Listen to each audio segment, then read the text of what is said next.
I am thrilled to be here, and I'm thrilled to be talking about the topic of how to make our communication memorable.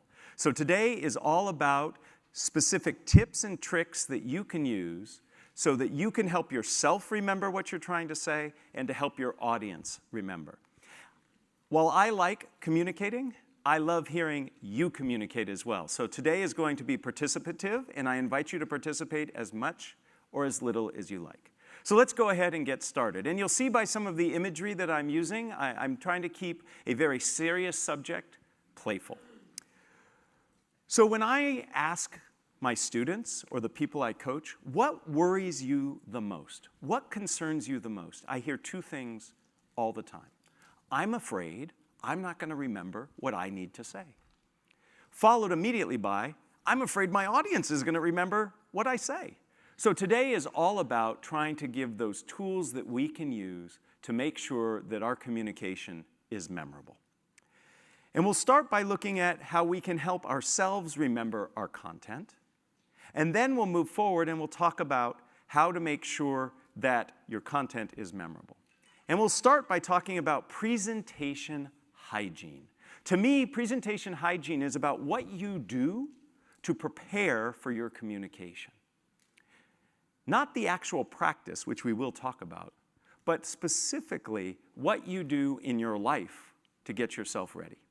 So to begin, one of the most important things we can do is make sure that we eat well.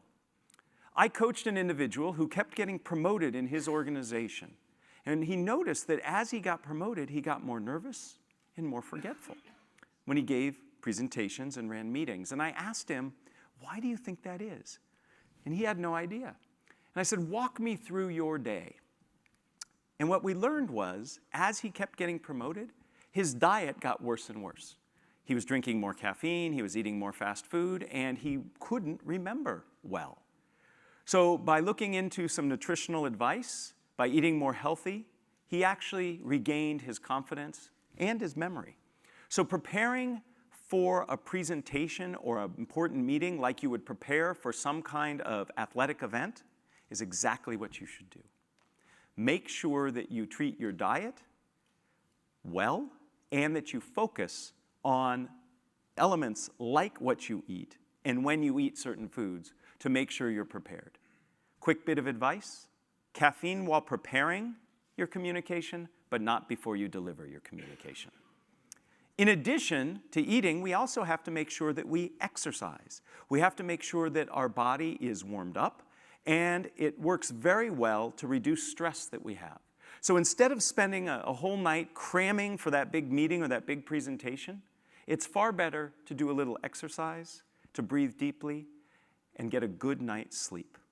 Sleep is critical to memory formation and to making sure you have the energy you need to communicate effectively. So simple hygiene, what you eat, the exercise you do, the sleep you get, can really help. Now, we live in a valley of technology. So part of our hygiene and preparation needs to focus on technology.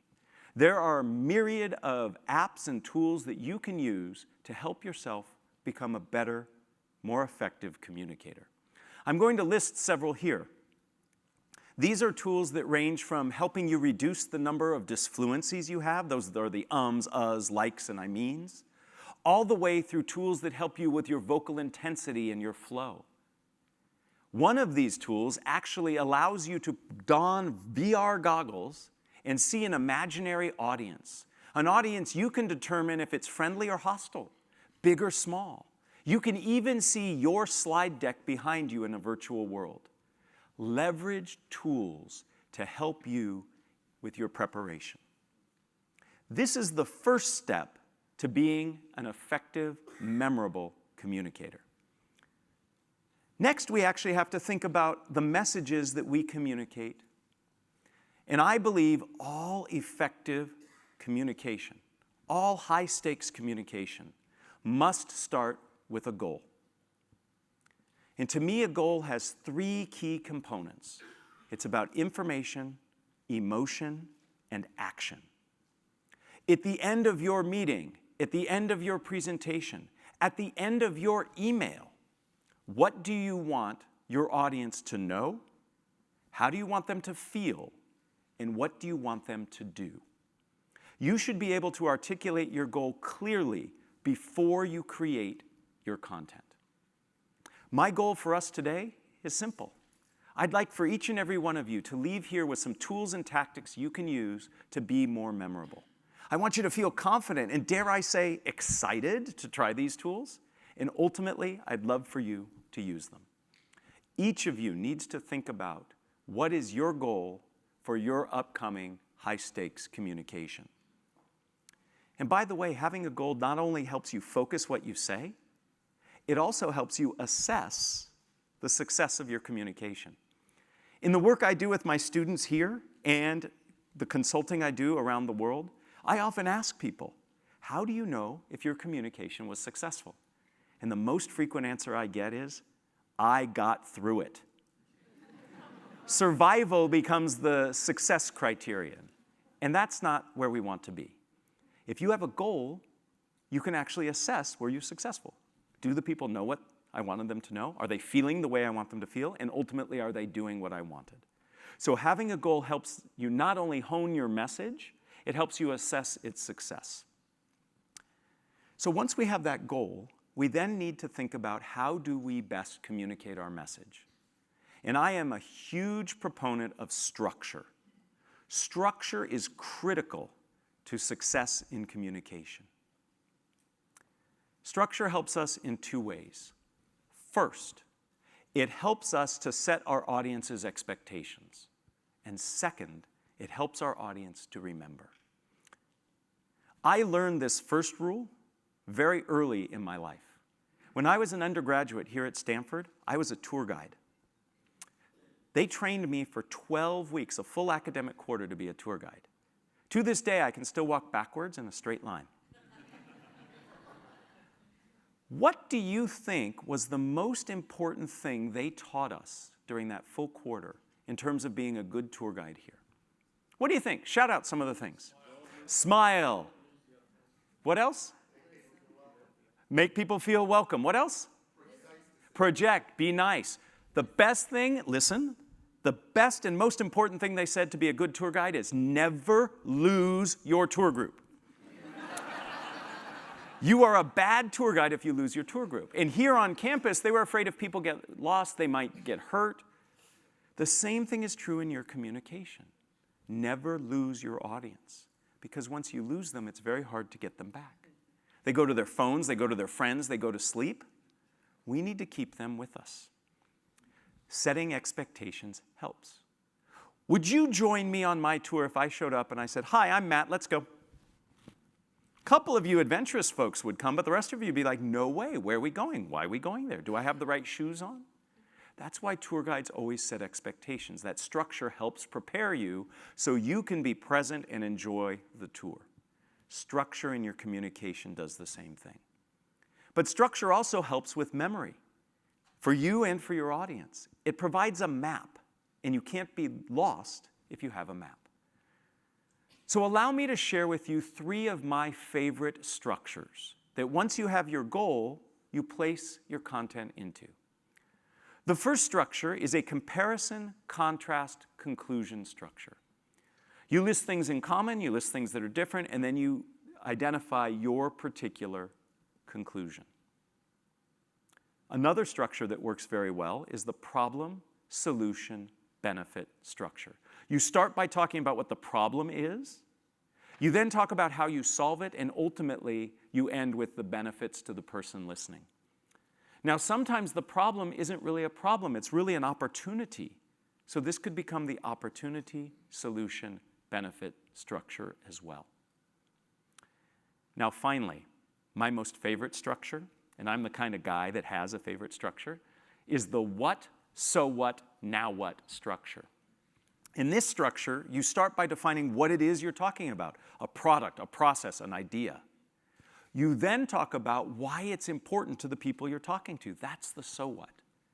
And then the now what are the next steps. What can somebody do with that information? I like this structure so much because it not only helps with presenting, but it's a great way to set up a meeting agenda. It's a good way to structure an email. You can even give feedback and answer questions in this structure. I encourage each and every one of you to try putting your communication into this structure. Now I'm smiling and I'm going to take a time out. This is a meta moment for us.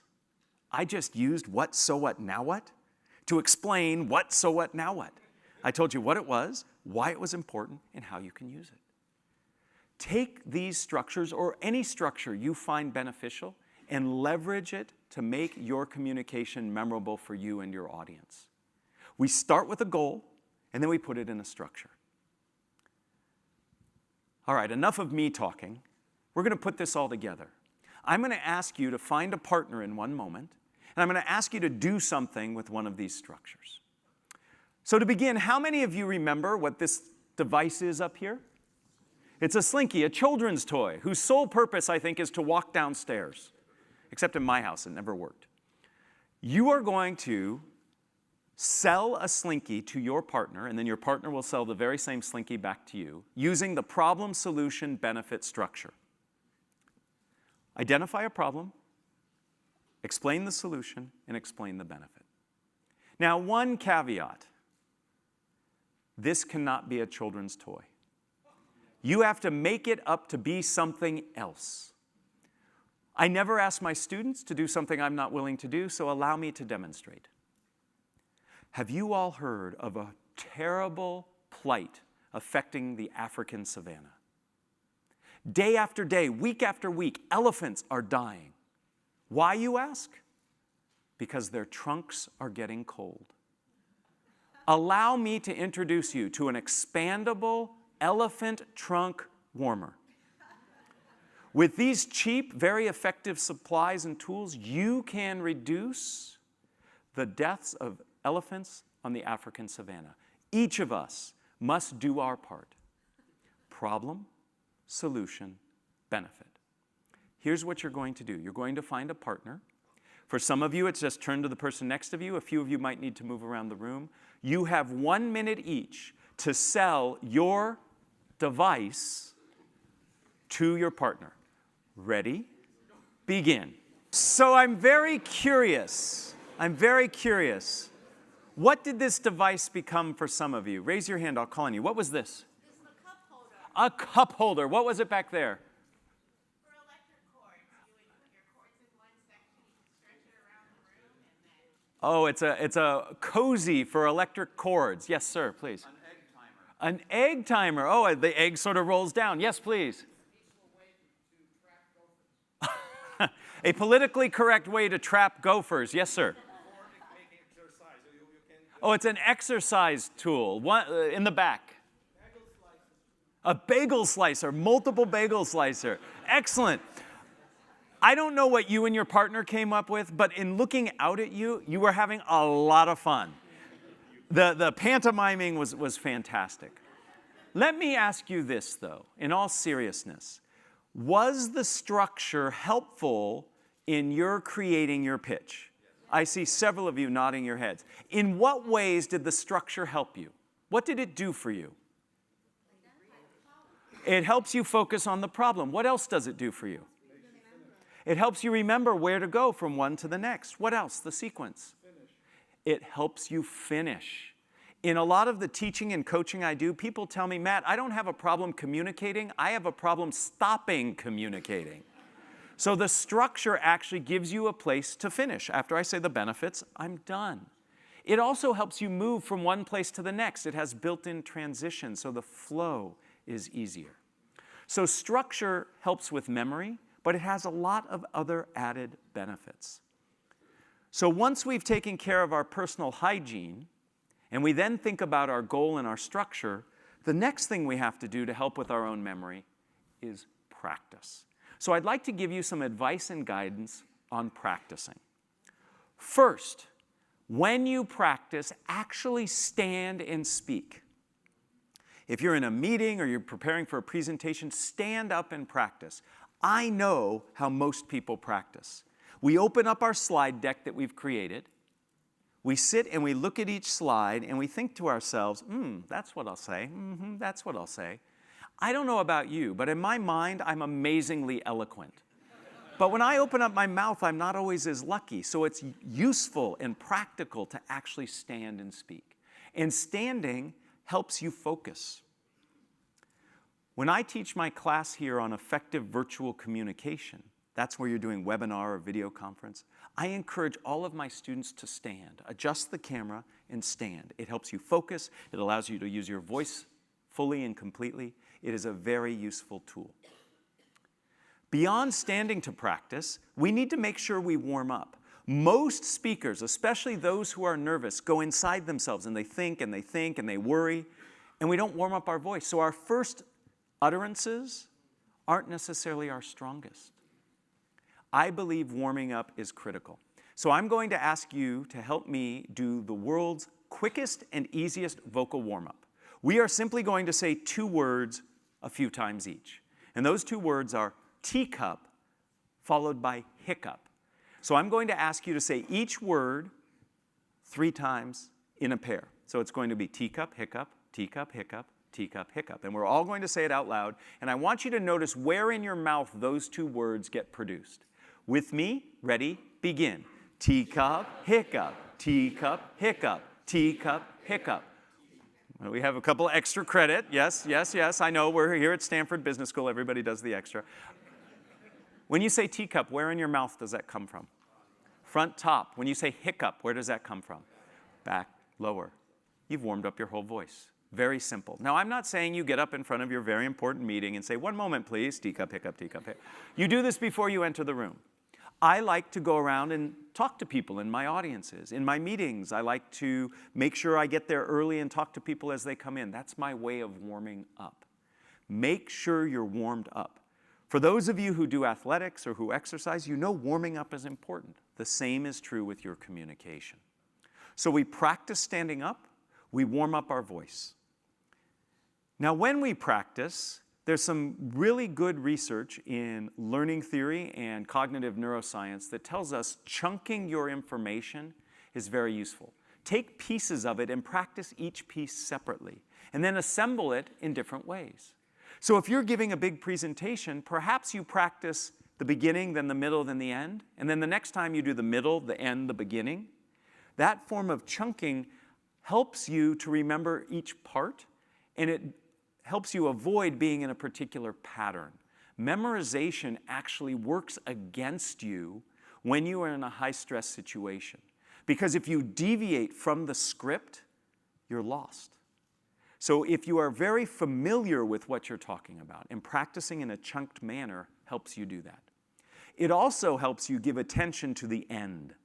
Most people, because we're so nervous about how we're going to start, practice the beginning a lot more than the rest.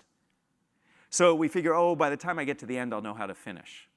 Do you know the most common way meetings and presentations end in the corporate world? I guess we're out of time and somebody needs the room, thanks. That is not the most effective way to end a presentation. So you must practice each part and each part individually. Very helpful.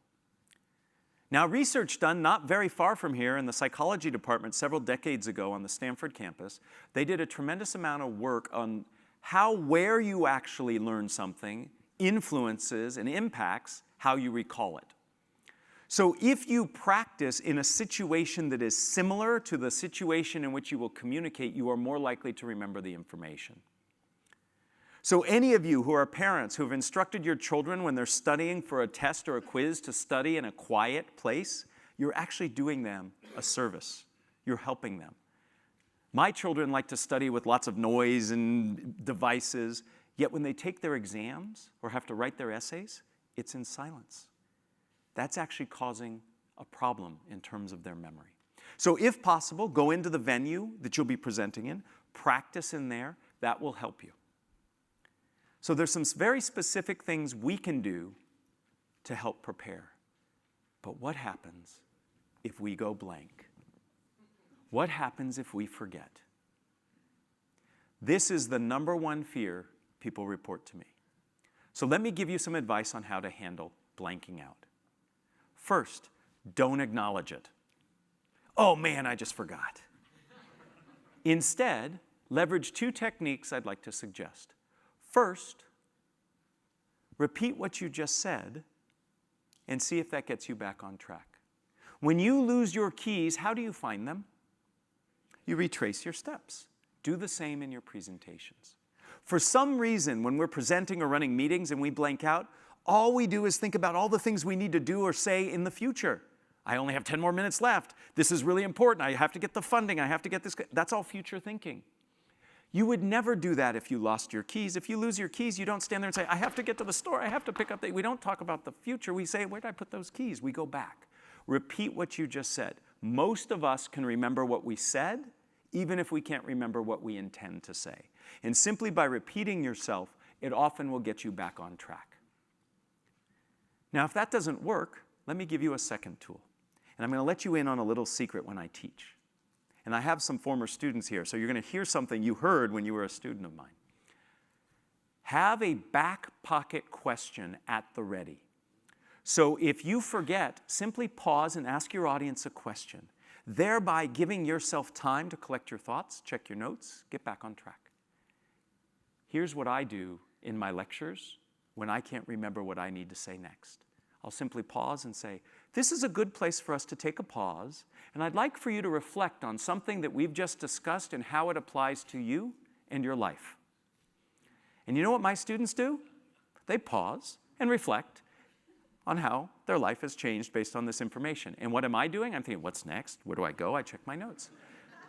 Now, if I'm really lost, I'll say, turn to your partner next to you and tell them the impact that has. And my students think, wow, Matt really cares. And I do, but I'm also finding my place. I want each of you to think about, for the types of communication you do, what are some questions you could ask midway through, or perhaps towards the end, or even at the beginning, that would engage your audience in reflection and distract them from paying attention to the fact that you don't know where you are, so you can find out. There are lots of types of questions that you can ask. Have them at the ready. Simply by knowing that you can repeat yourself, go back to go forward, or that you have a back pocket question, makes most people feel more comfortable and confident when they present, which therefore makes them more able to get through their presentation and less likely to forget what they want to say. So the next time you fear blanking out, know you have tools to get you through it. So we've talked about what we can do to help ourselves remember. We've talked about hygiene. That's what we eat, we exercise, we sleep, we leverage technology. We've talked about how we prepare by having a goal, know, feel, do, and then creating a structure. And then we've talked about ways to practice. We stand up, we chunk information, we practice in the real environment. I'd like now to flip the coin, and I'd like to talk about what we can do to help our audience remember. And this involves three things too. It involves using variation. It involves making sure our content is relevant. And finally, how can we leverage emotion to make ideas stick? So let's start. We're going to talk about variation. And we're going to talk about variety in several ways. First, we're going to talk about variation in your voice. Evolution has designed humans to pay attention to variety, to novelty. If something stays the same, we habituate. If I were to have talked like this for my entire lecture, you would no longer be paying attention and likely be asleep. Variety is what keeps us focused. So you must put variation in your voice. How do you do that? Well, record yourself and listen. Do you have variation? If you notice that you don't have variety, use emotive words. When we invoke emotive words, we tend to reflect their meaning. So I might say, this is a really big challenge. I wouldn't say this is a really big challenge. The words really and big invite that kind of vocal emphasis. When you are practicing, make sure that you extend and exaggerate the way you would normally say something. When we get nervous, we tense up, and our vocal cords are muscles, and they tense up too. So if my normal vocal range is here, and I get nervous, it becomes here. So when I practice, I purposely practice in an exaggerated way, knowing that when I get nervous, it will come back to my normal range. Be mindful of your voice and the variation in it. We must also use variation. Well, before we get to the next point, we also have to practice. I would like all of you to notice this word up here. What is the word? O. We're going to say O in a variety of ways to make sure that we have variation in our voice. In a moment, I'm going to ask you to say O as if a heavy object dropped on your foot.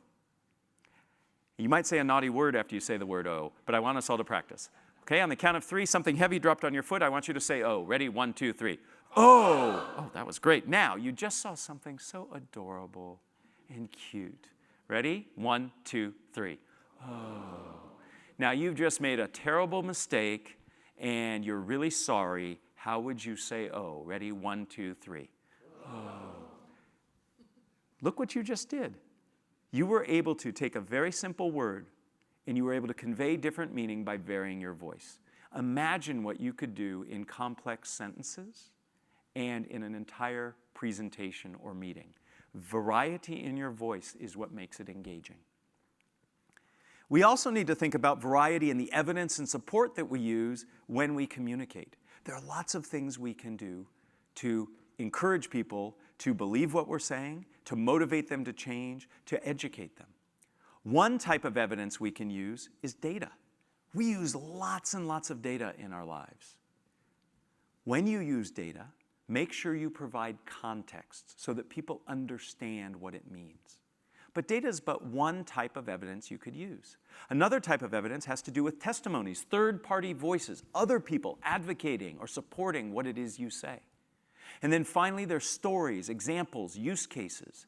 These too add value. Here's the key. You must use variety among these types. Most of us communicate using the type that we are most comfortable with, what we like. If I'm a data person, when I communicate, I use a lot of data. If I'm a storyteller, I tell lots of stories. The problem is my audience isn't all like me. So I have to cast a wide net. I have to use variety in the support I use. Maybe I give a testimony and give some data. Maybe I put both the testimony and the data in a story. This helps my audience understand and remember my points. Use variety to help you support your points. We also have to think about variety in terms of the images and visuals we use. You'll notice that many of my visuals are referring to children's play or toys, and they vary. The idea is to keep the audience engaged. If all you show people is bullet point after bullet point after bullet point, they will habituate. Remember, bullets kill. Don't kill your audience with bullet points. Use images. Now, variation is important, but so too is relevance. You must make sure that your content is meaningful and relevant to your audience. That means we have to do some reconnaissance and reflection about who's in the room, who's listening to my communication, who's reading my messages, and we must tailor our messages to their needs. While some of you will get upset to hear me say this, you need to change and adapt your communication audience by audience, time by time. Does that mean more work for you? Yes. But does it mean that the impact and the relevance your message will have will be greater? Yes, and that's why we do it. So we need to tailor our messages for our audience in several factors. One, we have to first think about their knowledge. What do they know about what we're speaking on? We don't want to come in too high level. We don't want to get too deep. We need to meet our audience where they're at. So you have to think about that. You have to do some reflection. You have to ask people who are in the audience, talk to people who have spoken to this audience before, and ask, what's their knowledge level? You must also think about their expectations. What is it they expect from you? And then choose to either conform to those expectations or perhaps deviate from them. And then finally, you need to understand, what are your audience's attitudes? Are they in favor of what you're suggesting? Are they agnostic or perhaps hesitant or resistant? And with this information, we can craft our messages and hone them to be more relevant and memorable. I want to give you an example. Let's say you are presenting to an audience that you know is a bit hesitant or resistant to what you're advocating for. That is valuable information. I might change the way I structure a message based on it. So you know that problem, solution, benefit structure we talked about? If I have a hesitant or resistant audience, it might be in my best interest to move the benefits to be the first part. Start by talking about the benefits. Imagine what it would be like if we could, or what if it was possible to. Get your audience to agree to that imagined future, and that reduces their resistance. You then say, what's in the way is this particular problem, and here's how we solve it. Now, I certainly can't guarantee that all resistance and hesitation will disappear, but I can suggest that by starting with the benefits, you put yourself in a better position. So understanding your audience, their knowledge, their expectations, their attitudes, can influence and should influence the way you communicate so that your audience will receive your message better and remember it longer. It's not enough just to tailor our message. We also have to make it engaging. And I'd like to suggest some ways that we can get physical engagement as well as mental engagement. Physical engagement is to have your audience do something. You could pose a question, rhetorical or a polling question. You can show a video, provide a schematic. If you're in the virtual world, have them go to an external website, have them type something into the chat.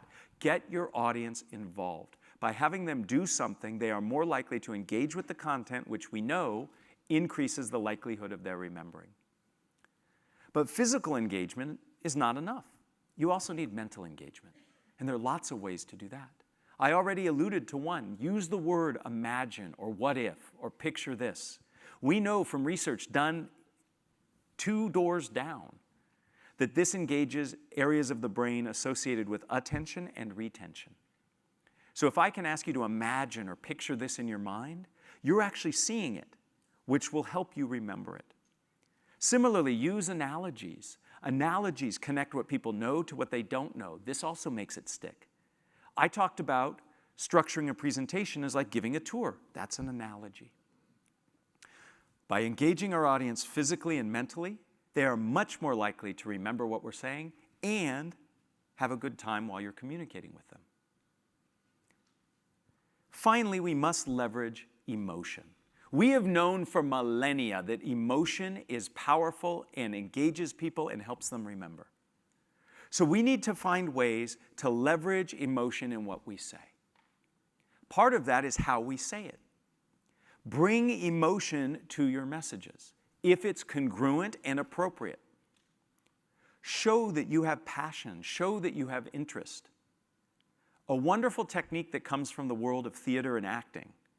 If you are trying to convey something that you want to be exciting for your audience, think about a time you were excited right before you deliver that message. By getting yourself into that physical emotion, you will deliver it more likely in that way.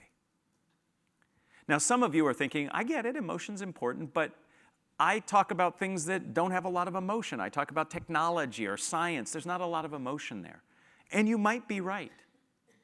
But the consequences and implications and results of that science and technology has potential emotion. If you're saving trees, saving time, saving lives, there's emotion you can tap into. Take the time to find a way to bring emotion into your communication. It will help the audience feel something and remember. So we've talked about several factors that help make your communication more memorable. We talked about hygiene, that's that preparation. We talked about structure and practice. We then talked about what you can do to help your audience in terms of variation and relevance and emotion. These are the levers that you have to pull to make your communication much more memorable. Now, I want to see how memorable what we just did together is for you. So I'm going to ask you to think about one thing of value that you learned today in our time together. And I want you to turn to a different partner, somebody perhaps who you didn't work with last time.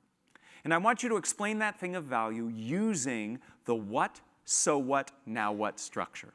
So you're going to tell your partner what the idea or tool or tactic is. You're going to tell them why you think that is important, and you're going to then tell them how you will use it. And then your partner will do the same for you. I want to know what you're carrying out of here that will help your communication be more memorable. So find another partner, pick one thing of value, share that value in the what, so what, now what. We often don't spend time reflecting on how we communicate. We are so fixated on just getting it done and moving on that we don't take time. The only way to get better at your communication is through three things: repetition, reflection, and feedback. You need to give yourself the reps. You need to give yourself opportunities to communicate and try new ways, try new structures, try varying your voice, try new ways of practice. Second, you must reflect and think about what worked and what didn't work. What's that definition of insanity? Doing the same thing over and over again, expecting different results? We do that all the time in our communication. We need to think about what worked and what didn't. I challenge all of you who lead teams and other people, at the end of your meetings or presentations, take 30 seconds and debrief what worked and what didn't work in terms of the communication. Not the content, but how we actually communicated. That sends a very powerful message to your teams that communication matters. And then finally, we need feedback. Find trusted others, friends, family, coworkers who can give you honest feedback. Use digital recording as a tool to give yourself feedback. That's how we get better. There are also tools and resources available to you, and I encourage you to take advantage of them. Here you see a website that I curate called No Freaking Speaking. And this is a website that has lots of free content from me and from others you could take advantage of. Stanford Continuing Studies is a hidden gem that this campus provides. If you live in the local community, look at the classes they offer. There are a tremendous number of business and communication classes. They also have many virtual offerings. For those of you visiting us from far away, you can take webinar-based classes from Continuing Studies. And then finally, Toastmasters, an international organization designed to help people feel more comfortable and confident when they communicate. Take time to find avenues to learn and practice these skills. It is my hope that you are leaving here today with some specific tactics and techniques you can use to help you be more memorable and your messages to be more memorable when you communicate. Before I take your questions and I invite those questions, I have two questions for you. Did you learn something today that you think can help you in your communication? Yes. Excellent. Did you have a little bit of fun? Yes. Then I have done my job. Now I would like to hear what questions you have of me. There's some microphones in the back. People will get them to you. They're coming. We'll have here and then a set over there. Yes, sir. Thank you very much, Matt. That was terrific. Thank you. Who is the greatest speaker in your mind that's ever lived? That is an incredibly hard question. Well, just what first comes to your mind. Right. Are you going to ask me a question because you went blank? No. I'm not.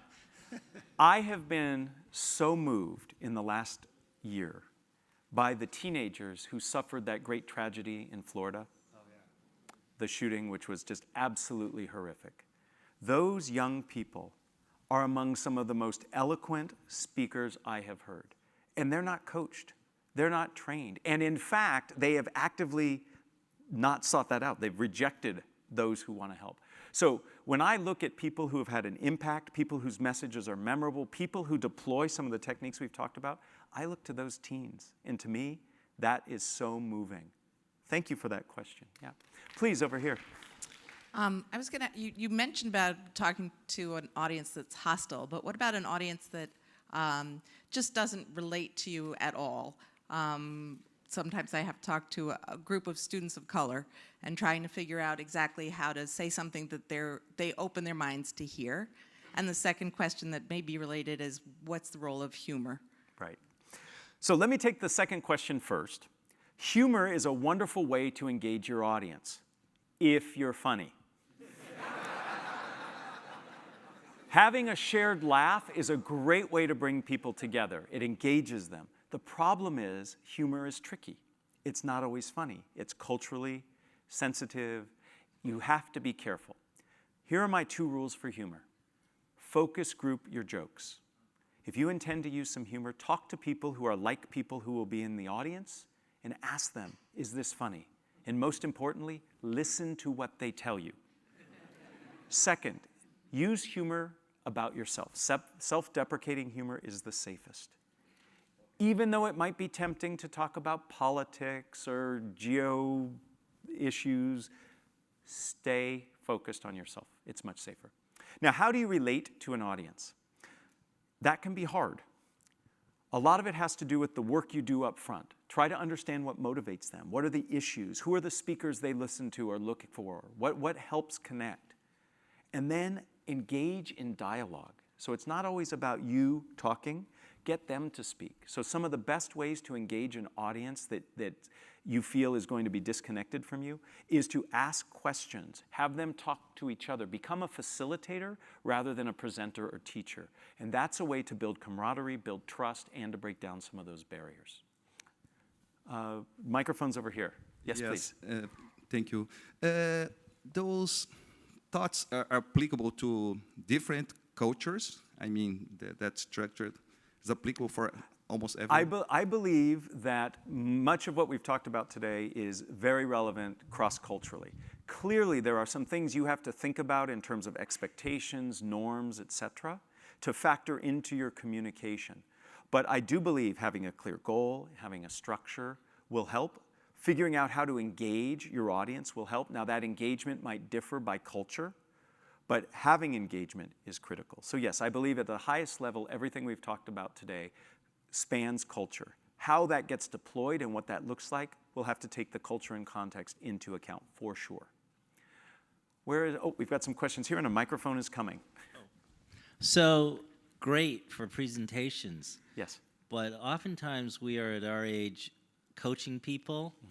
So how do you take that into a 2-minute synopsis of how you can use your skills? Because I've seen conversations kind of explode and you can't even control it. Right. So yeah, so just whatever thoughts you have. So I believe with practice, you can get very effective at quickly coming up with a goal for the interaction you're about to have, and then use a structure. In coaching situations where you're giving feedback, I think the what, so what, now what structure is wonderful. What becomes the issue or the behavior that you want to address? So what is why it is important, and the now what is the guidance that you believe the person should undertake. So having that structure can keep it tight, keep it focused, and make it memorable. But it takes practice to be comfortable doing that in a spontaneous way. So you have to practice doing that type of feedback several times before it becomes natural. But I do believe coming up with a goal and structuring it can be very, very helpful for feedback as well as answering questions. Yes, please. Yeah, the most important takeaway for me is that before communication, preparation is so important. But preparation needs time, and usually there's not enough time. And you also suggest us to have a good sleep, and So Right. how can we, trade off between? I good wish I rest had and- the secret to how we could all get more time in our lives. What I suggest is the more you practice this, the more efficient you become at it. So you can do things more quickly. It also has to do with prioritization. Many of us think, well, I'm not going to sleep tonight because I'm going to drill this big presentation I have to give. In fact, the research suggests getting a good night's sleep is far better for you than repetitive practice while tired. So part of it is prioritizing based on what you know will be helpful, and then the other part is just becoming more efficient at it. The more effective and efficient you are, the quicker you can do it. But it is a trade-off. You have to have that initial investment. I have a very simple heuristic I use. If I have a big presentation coming up or meeting, whatever that date is, I take the time between today and that date and I cut it in half. And that first half is preparation, and that second half is practice. Most of us sacrifice the practice piece. We're working on our content up until the last minute because we think, because I've worked on it, I'm going to be able to deliver it well. And every one of you who has ever done that knows that's not true. So I just use that simple heuristic. And after you do that for a while, it becomes easier. It becomes easier. Yes, please. I have a comment Yes. and a question for you. Okay. The first one is, when I was in the Army, I learned the Army way of communicating, which is tell them what you're going to tell them, and tell them what you told them. And you followed that almost to the letter. Well, thank you. The question Yes. is, do you ever use the Gettysburg Address as an example of persuasive communication? So I use the Gettysburg Address in my classes in a different way. There is, and I'm not remembering who did this, but somebody took the Gettysburg Address and created a PowerPoint for it. The whole speech, there's 7 slides. And I use it to prove a point, that message is important. Slides are less important. There's a bar chart, 4 right? And I mean, it's very funny, but it proves a point. And you can all go search Gettysburg Address as a PowerPoint, and you will see the 7 slides. So I use it, but I use it not as a persuasive tool, although it is a very effective tool. I use it to prove the point that we need to have our story and message first, and then create slides. If we rely too heavily on slides, we lose a lot. And that makes that point very, very well. Other questions? Yes. I have a class that I have to give in Galway in Ireland of executive MBA students. Yes. And they're a wonderful, wonderful group, but you know what the Irish are like. And occasionally The there Irish would are be, very friendly, yes. They are, they're fantastic, especially after the class is over in the pub. Excellent. That's right. But occasionally I have a student or two that will start looking at their mobile phone during my piece, which Yes. I suppose is partly a criticism of me, but the others don't, so it isn't a total criticism. Right. How do you handle individuals, or do you just ignore them, who appear to be distracted by something else? So I always make the assumption that when people are doing something distracting, like looking at their phone, that there is an important reason that they're doing so. So I start from a place of compassion, rather than, it would just hurt my ego too much to be thinking that I'm boring. But what I try to do is I try to engage. Non-verbally, if you're standing up, you can move closer to the people who are distracted. And we've all learned that as the voice gets louder, we should pay attention. Try to bring them in. Asking questions works well. What I have learned in the digital age that I teach in, and all my students have, not just one, but multiple devices, sometimes you can actually enlist the devices in what you do. So you can ask people, go search on this, or there are tools that allow you to take polls through texting, so people text a certain number, and that's a poll, and you can actually show the data live. So rather than fight the technology, see if there are ways that you can leverage it to help you accomplish your goal. And that will make you feel better, and it'll actually lead to some very interesting interactions. Thank you. Yes, please. Oh, you don't have a mic. A mic is coming. Do you ever take into account the company's culture when you're giving? For example, the founder of Trader Joe's, Joe Colomb, said that in all his messaging, he always wanted to have fun with the customer. As you give these presentations, do you take into account kind of what drives the company and have that in your messaging? Absolutely. So I try to practice what I preach. So when I go in and do some consulting with companies all around the world, I spend time trying to understand the culture and the values, and I watch some of the senior leaders to see what they do, and then I infuse that in the advice that I give them. And that can be really important. It could also get me in trouble. I went to one startup not too far from here, and the executive team had a tradition of cursing in their presentations. And so we had some interesting examples in the workshop I led. But understanding what they do and how they do it is very important, for sure. Yes, please, a microphone is coming your way. Thank you. So Yes. it was great. I used my mobile for sharing the slides Yes. to the group. Oh, thank you. So it was a good reason. Thank you. I have to tell you, this taking pictures of slides is new, and I never know where to stand. I always feel like I'm photobombing my materials, and so I'm getting used to it. But yes, Nicholas. I can show you later. You're going to love your pictures. Excellent. My you look agent great. will be happy. Yes, thank you. You look great. And now I'm blanking. Ask me a question. No. I know, but I'm blanking on asking the questions, I mean. So I think it was about what do you do with interrupts? So sometimes you're presenting and you get asked questions. What do you mean?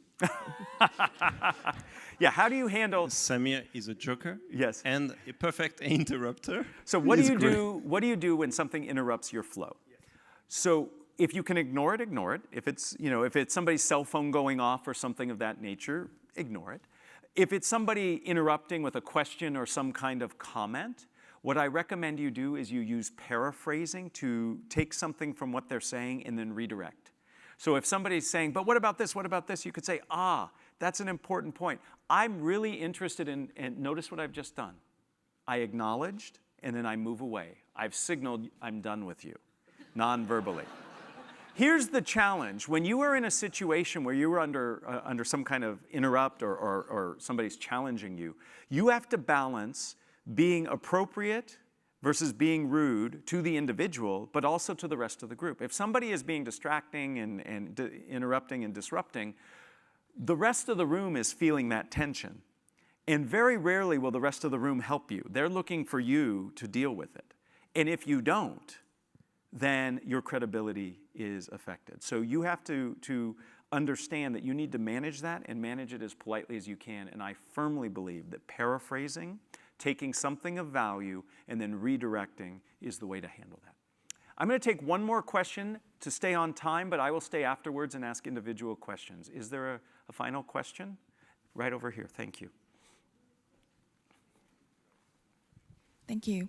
My question is, how do you change track in a conversation, or rather engaging conversation, especially when your counterparty is having this intense and a quite tight logic connecting statements? Is like one question after another.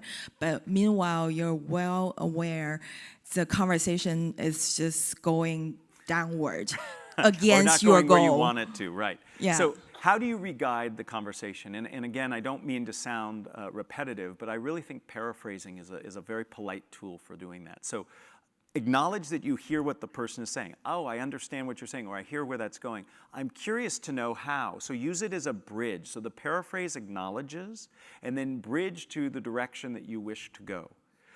I believe paraphrasing, when paired with structure and having a goal, are the three essential ingredients to effective communication. Those are the bottom line tools. If you can create goals, structure your messages, and know how to paraphrase the content, it can really help. I would like simply to conclude by saying thank you. Each of us has important ideas and stories and messages to convey. We must take the time to make sure that they are memorable for us so we can communicate them clearly, and memorable for our audience so they can take them with them. With that, I hope you are taking away some memorable ideas to help you be a more effective communicator. Thank you very much.